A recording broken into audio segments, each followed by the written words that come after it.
Assalomu alaykum o'rtoqlar. Bugun 28-noyabr oyni oxirgi kuni va shu bilan shanba yakshanbani o'tkazib, keyingi oyda menimcha o'sha dekabr oyi boshlanadi. Xo'p, bugungi market tahlilida bozorning yo'nalishi nima bo'layotgani agar nasib bo'lsa kun ichidagi ideyani ham ko'rib chiqamiz. Xo'p, bugungi Euro USD ni yangiliklarini ko'radigan bo'lsak, bugun juma, USD ga ham, Euro ga ham yangilik yo'q ekan.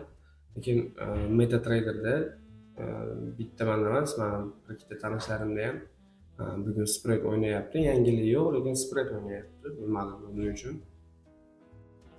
Xo'p, demak market tahlilini boshlaymiz.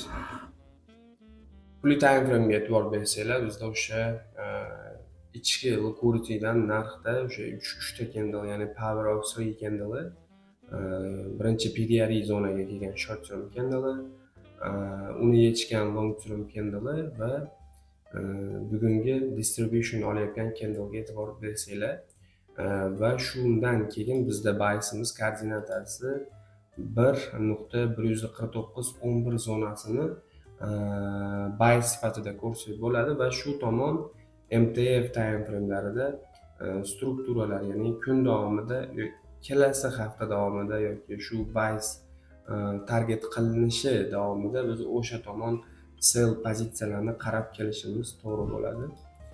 MTF time frame'iga o'tadigan bo'lsak, xo'sh, MTF time frame'da e'tibor bersanglar, o'sha ichki liquidity'ga birinchi kelgan short term candle, ya'ni birinchi kun uni long term yechyapti-da, va undan keyin MSS va kecha bank holiday edi. Men shu zonalarda sell qarayotgan edim.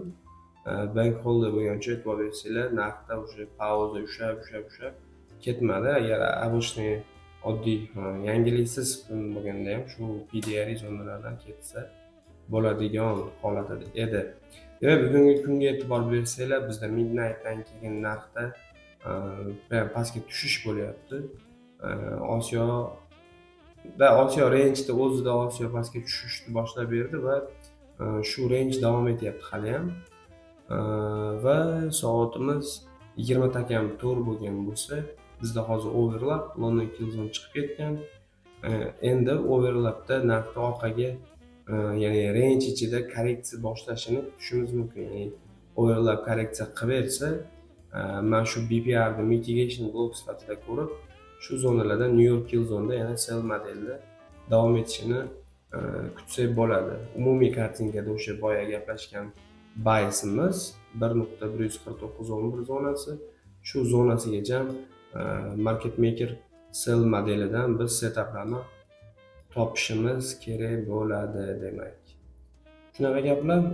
5 minutlik time frame'ga o'tadigan bo'lsak, ya'ni setup qanaqa bo'lishi uchun 5 minutlik e'tibor bersanglar, midnight New York abetga 12 va London kill zone men bu yerda chiqayotganimiz 6 da overlapda turibmiz.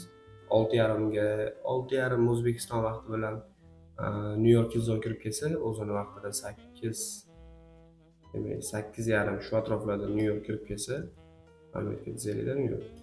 Ungacha ham deylik, mana overlapda pastga tushib, London tozalab, liquidity pool yasab ketib, undan keyin MSS berib ko'tariladigan bo'lsa, New York kirib kelganda New York tozalab, MSS, keyin market maker sell modelini kun ichida davom ettirishini kutib, demak, ishlasak bo'ladi. Agar update bo'ladigan bo'lsa, kanalga qo'yaman.